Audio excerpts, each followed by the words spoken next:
یہ قرآن ہے، قرآن. ان تدعوہم، اگر تم ان کو پکارو، لا یسمعو.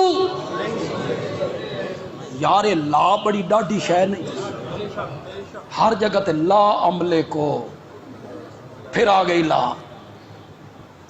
اگر تم ان کو پکارو لا یسمعو، کرو مانا، زور سے مانا کرو، وہ نہیں سنتے.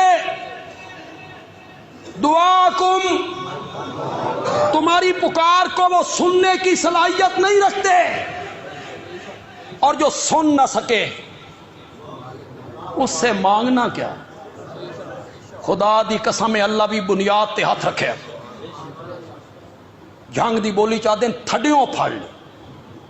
جنگ والے کیا کہتے؟ تھڈیوں پھاڑ لے. بنیاد پہ ہاتھ رکھا. یہ بابا کی قبر پہ کھڑا ہے اور قبر پہ جا کے کہتا ہے بابا میں تیرے پاس آیا ہوں، تو میری بات اللہ تک پہنچا. اور یہی کہتے ہیں نا، ہم ان سے دعائیں کرواتے ہیں جو سنجیدہ قسم کے مشرک ہیں. ایک تو غالی ہوتے ہیں، وہ کہتے ہیں یہی دیتے ہیں، انہی سے لینا ہے. کچھ ان میں لوئر کلاس، وہ کہتے ہیں نہیں دیتے نہیں ہیں، یہ دے نہیں سکتے، دلوا دیتے ہیں. وہ اپر کلاس اور یہ کہتے ہیں نہیں دیتے نہیں ہیں، شفا نہیں، یہ دلوا دیتے ہیں، یہ رب سے کام کروا دیتے ہیں، رب تک بات پہنچا دیتے ہیں. بابا اعوذ باللہ من الشیطان الرجیم، بسم اللہ الرحمن الرحیم. جی محترم، موصوف کی جہالت کو آپ لوگوں نے سماعت کر لیا.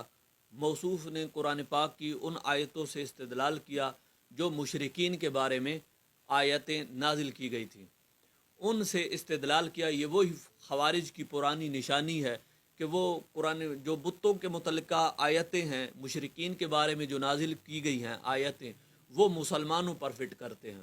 یہ ان کی پرانی عادت ہے.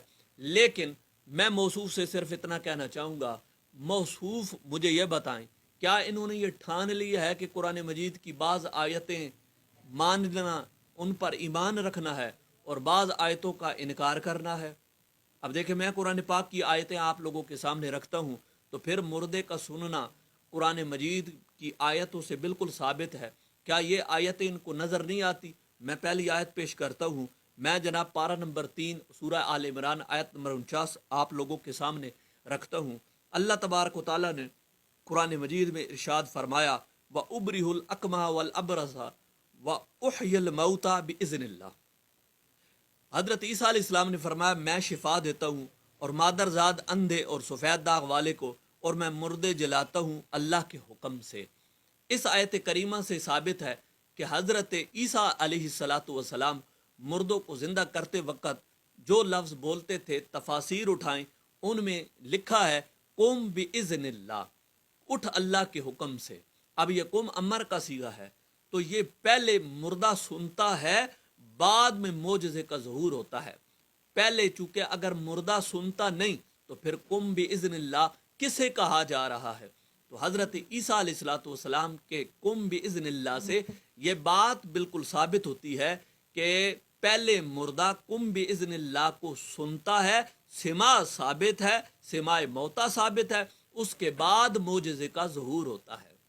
تو اب مجھے یہ اس آیت کا جواب دیں، کیا جس وقت حضرت عیسیٰ علیہ السلام قم بِإِذْنِ اللہ کہتے ہیں تو کیا مردہ سنتا نہیں تھا؟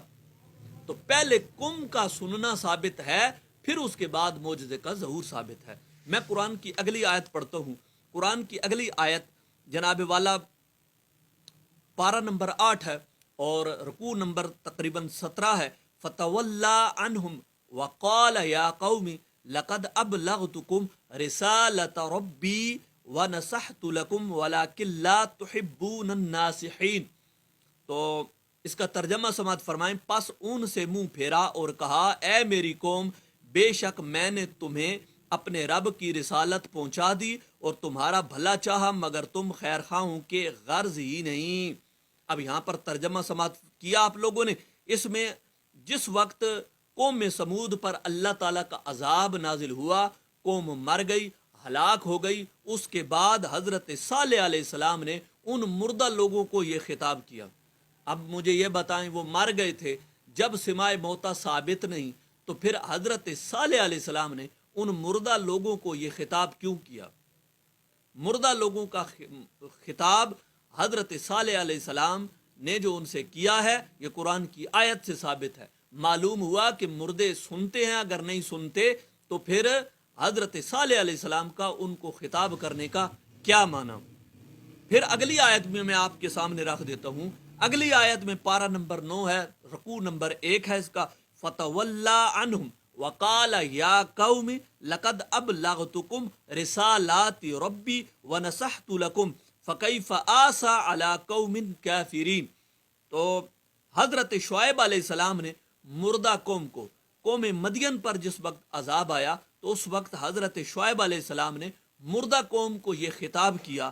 کیا خطاب تھا؟ تو ان سے منہ پھیرا اور کہا، اے میری قوم، میں تمہیں اپنے رب کی رسالت پہنچا چکا ہوں اور تمہارے بھلے کو نصیحت کی، تو کیوں کر غم کروں کافروں کا۔ اب یہاں حروف ندا سے خطاب کیا گیا اور وہ بھی مردوں کو خطاب کیا گیا۔ عذاب آیا، مر چکے تھے، مرنے کے بعد یہ خطاب قرآن کی آیتوں سے ثابت ہے۔ تو یعنی یہ قرآن پاک کی 3 آیتیں آپ لوگوں کے سامنے رکھی ہیں، تو یہ خطاب مردوں کو تھا یا نہیں تھا؟ آپ بے شک تفاسیر اٹھا لیں، یہ خطاب ہی مردوں کو تھا۔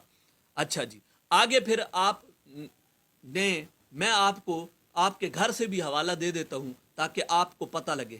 کتاب الروح ابن قیم کی، اس کو اگر آپ نہیں مانتے تو تقریباً لکھ دیں یا ایک تقریر کر دیں کہ ہم ان بزرگوں، ان بابوں کو نہیں مانتے، ہم صرف قرآن پاک کو مانتے ہیں۔ پھر اپنے اہل قرآن کا صرف اعلان کرو، باقی ساری چیزوں کو چھوڑ دو۔ حدیثوں پھر آئندہ کے بعد نہ پڑھا کرو، قرآن پاک کی اہل قرآن صرف کہا کرو اپنے آپ کو۔ یہ پہلا باب ابن قیم نے جو باندھا ہے، اور پہلے باب میں ابن قیم کیا کہتا ہے؟ کیا مردے زیارت کرنے والے کو پہچانتے اور ان کا کلام سنتے ہیں؟ تو پھر اس کے بعد آگے ابن عبد البر کہ رحمت عالم صلی اللہ علیہ وسلم نے فرمایا، جو مسلمان کسی ایسے شخص کی قبر کے پاس گزرتا ہے جسے وہ زندگی میں جانتا تھا اور اس پر سلام کرتا ہے تو اللہ تعالیٰ اس کی روح لوٹا دیتا ہے۔ آپ تو یہ کہہ رہے تھے نا کہ روح لوٹاتا نہیں ہے، لوٹا دیتا، یہاں تک کہ وہ اس کے سلام کا جواب دے دیتا ہے۔ معلوم ہوا کہ مردہ زیارت کرنے والے کو پہچانتا ہے اور اس کے سلام کا جواب بھی دیتا ہے۔ یہ ابن قیم کی پہلی کتاب روح، اس کا جو پہلا باب ہے اس کے اندر یہ لکھا ہوا ہے۔ تو پھر اس کے بعد انہوں نے جو بات ذکر کی ہے وہ بھی ذرا سن لیں کہ اس پر وہ کیا کہتے ہیں۔ تو یہ خطاب جو السلام علیکم دار قوم مومنین ہے، اس خطاب کے بعد آپ نے کیا فرمایا؟ آپ نے فرمایا کہ وَهَذَا خِطَابٌ لِمَنْ يَسْمَعُ وَيَعْقِلُ وَلَوْلَا ذَلِكَ لَكَانَ هَذَا الْخِطَابُ بِمَنْزَلَةِ خِطَابِ الْمَعْدُومِ وَالْجَمَادِ۔ آپ نے فرمایا کہ اسی قسم کا خطاب اسی سے کیا جاتا ہے جو سنتا ہے اور جو شعور رکھتا ہے، جو سمجھتا ہے، ورنہ یہ خطاب ایسا ہوگا جیسے معدوم و جمادات سے ہوتا ہے۔ اب ابن قیم نے یہ لکھا ہے، ہم نے نہیں لکھا، یہ خطاب بھی اسے ہی ہوتا ہے، تو ظاہر سی بات ہے خطاب اسی کو ہوگا جو سنے گا۔ تو پھر آپ آگے جو بیان کیا ہے، آپ نے فرمایا کہ وَالسَّلْفُ مُجْمَعُونَ عَلَىٰ هَٰذَا وَقَدْ تَوَاتَرَتِ الْآثَارُ عَنْهُمْ بِأَنَّ الْمَيِّتَ يَعْرِفُ بِزِيَارَةِ الْحَيِّ لَهُ وَيَسْتَبْشِرُ بِهِ۔ آپ نے فرمایا کہ اسلاف کا اس بات پر اتفاق ہے کہ جو مردے کی زیارت کرنے والوں کو پہچانتا ہے اور ان سے خوش ہوتا ہے۔ یہ ابن قیم نے لکھا ہے، اور آپ نے آگے پھر جو بیان فرمایا وَهَذَا السَّلَامُ الْخِطَابُ وَالنِّدَاءُ لِمَوْجُودٍ يَسْمَعُ وَيُخَاطَبُ۔ صفحہ نمبر 18 پر کتاب الروح میں لکھا ہے کہ مردہ لوگ اپنے پاس موجود کی پکار اور کلام کو سنتے ہیں، مخاطب ہوتے ہیں اور شعور بھی رکھتے ہیں۔ اب یہ ابن قیم نے لکھا ہے، اور اس پہ میں دوسرا جو ان کا فتاویٰ ہے وہ فتاویٰ بھی میں ذرا پیش کرتا ہوں.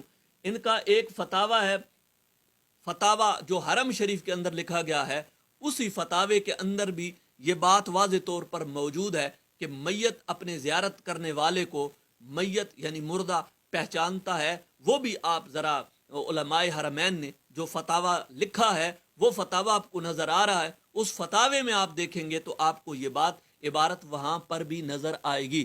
لہٰذا علماء حرمین نے بھی آپ پر فتویٰ لگا دیا. آپ یہ دیکھیں کہ آپ تو بابوں کے بارے میں سوچ رہے تھے، قرآن کی آیتوں سے یہ بات ثابت ہو گئی، ابن قیم نے ثابت کر دی، علماء حرمین نے اس بات کو ثابت کر دیا. اب آپ کیا چاہتے ہیں؟ کس چیز کو آپ ان لوگوں کے سامنے بیان کرنا چاہتے ہیں اور کیا چیز رکھنا چاہتے ہیں؟